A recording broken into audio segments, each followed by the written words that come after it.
Namaste, Pranam, Gita Dhyana. Om Parthaya Pratibodhitam Bhagavata Narayanena Swayam Vyasena Gratitam Purana Munina Madhye Mahabharatam Advaitam Ritavarshinim Bhagavatim Ashtadashadhyayinim Ambatvam Bhagavad Gite Bhavadveshinim. Oh, Bhagavad Gita, with which Lord Narayana himself gave enlightenment to Arjuna. The ancient sage Vyasa included it in the Mahabharata. O goddess, showerer of the nectar-like knowledge of non-dualism contained in your 18 chapters, O my affectionate mother, the destroyer of rebirth, I meditate upon thee. Krishna Vandana.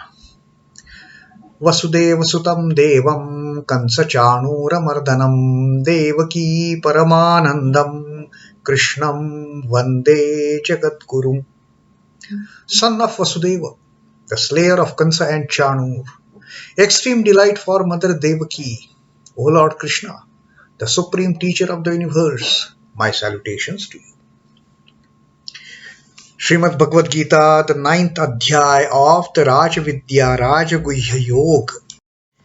And today we will be taking up the reading of 13th Shloka of this Yoga of the supreme-most science and the supreme-most secret, the kingly, the sovereign science and the sovereign secret.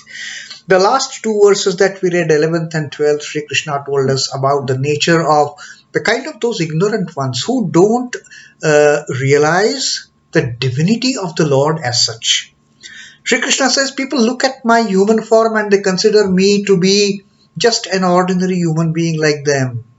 In the 11th shloka, he told us, avajananti mam mudha manushim tanum āśhritam, having taken this manushim tanum, the human body having taken, they don't pay any respect to me as a divine person. Avajananti mam mudha, those ignorant ones, they don't pay due respect to the divinity that I am within this limited human body.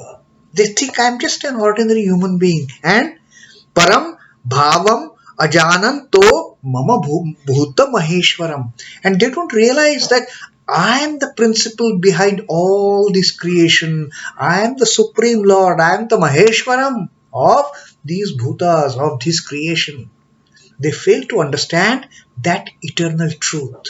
And they just, under that ignorance, under that maya, under that veil of delusion and illusion, they just forget me.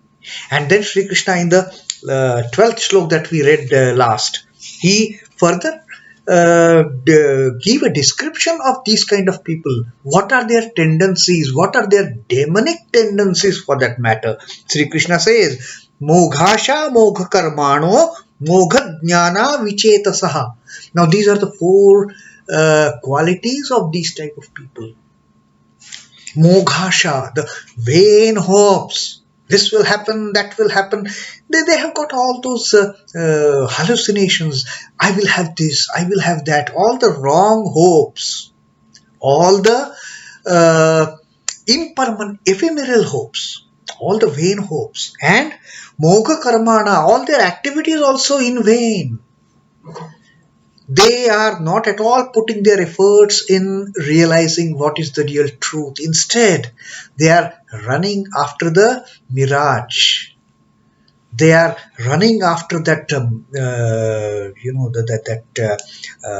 artificially created some reality, like that mirage.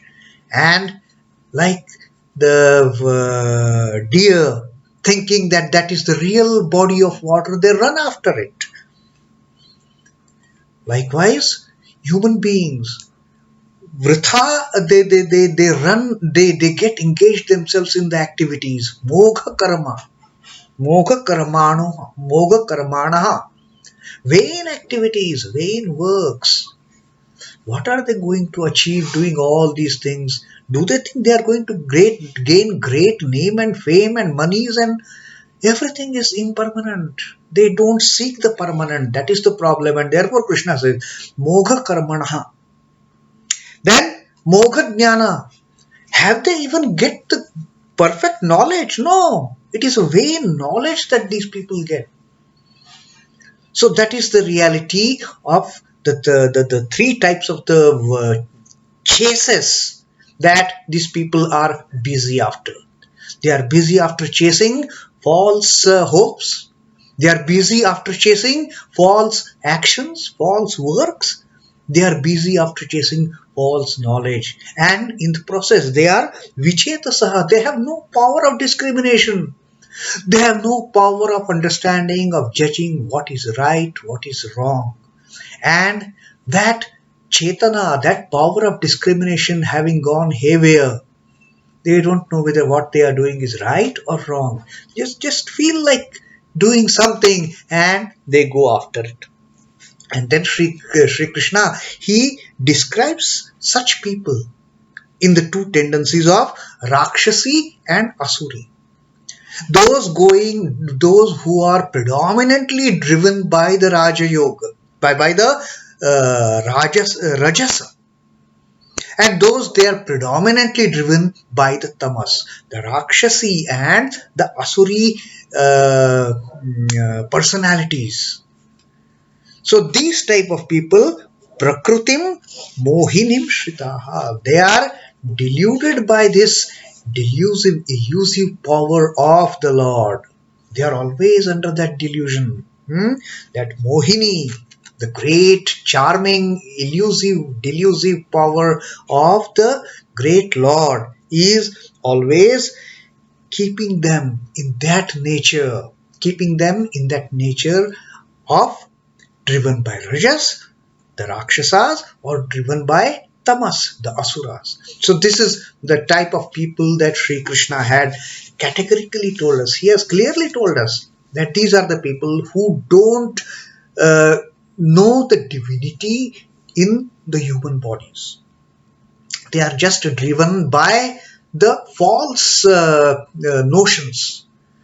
They go after, they have false hopes, they have vain hopes, they undertake vain karma which is not going to take them anywhere. In fact, that karma is going to bind them again and again in this cycle of birth and death.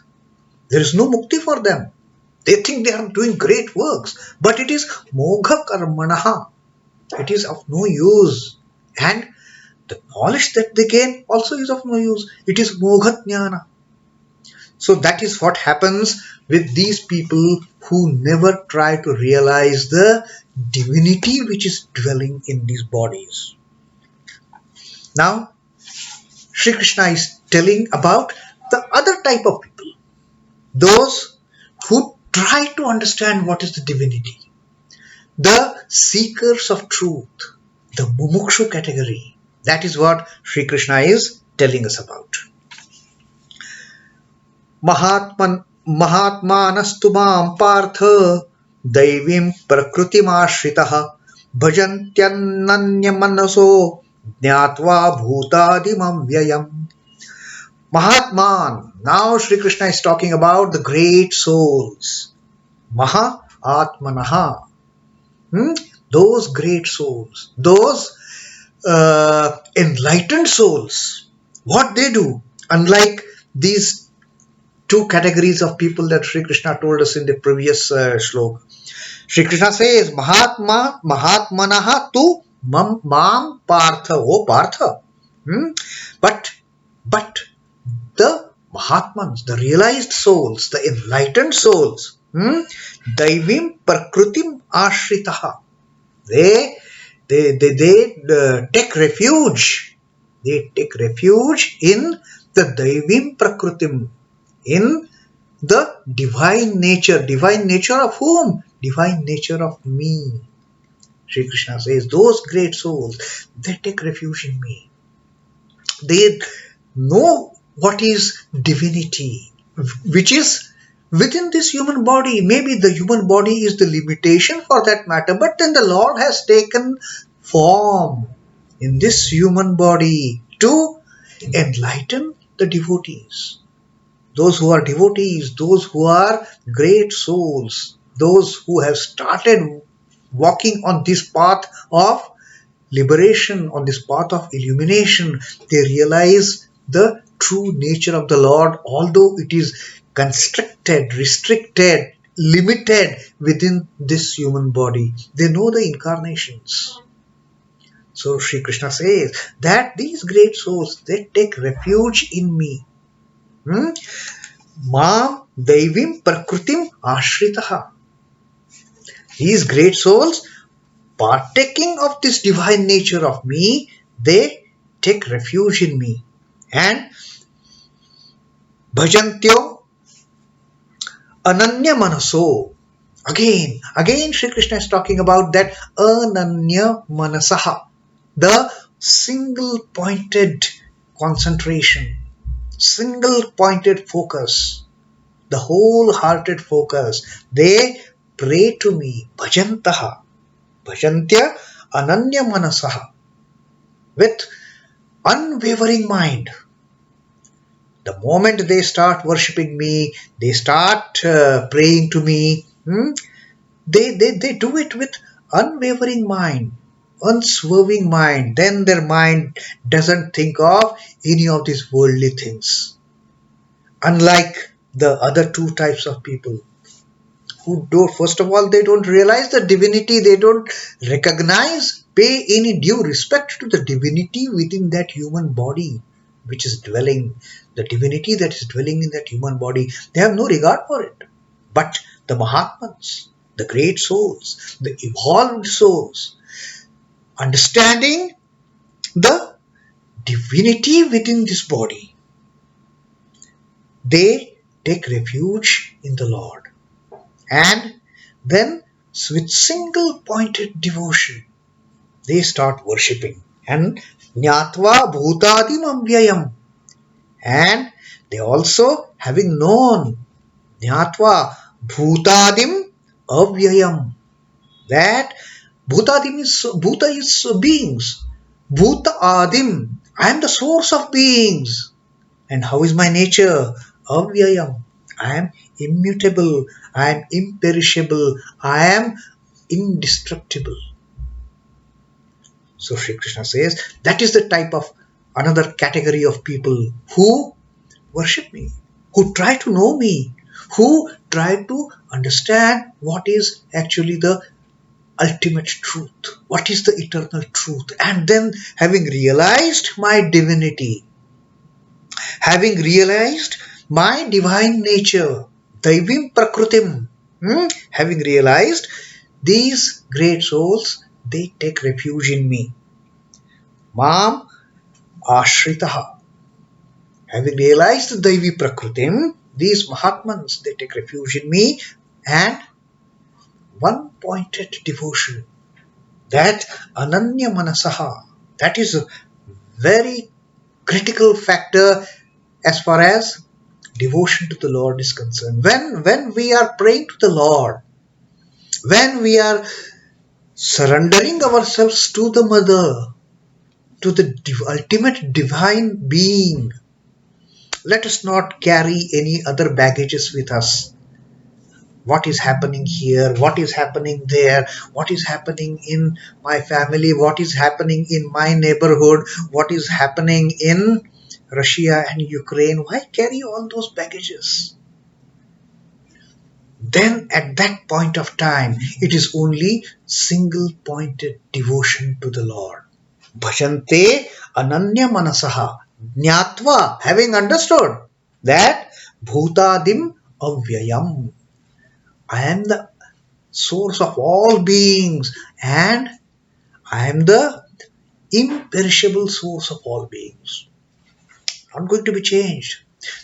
I am ever there for the devotees. I am ever there with them. I am not going to change my mind. I am not going to change my thoughts. I am not going to change my thinking about who is how, who is how.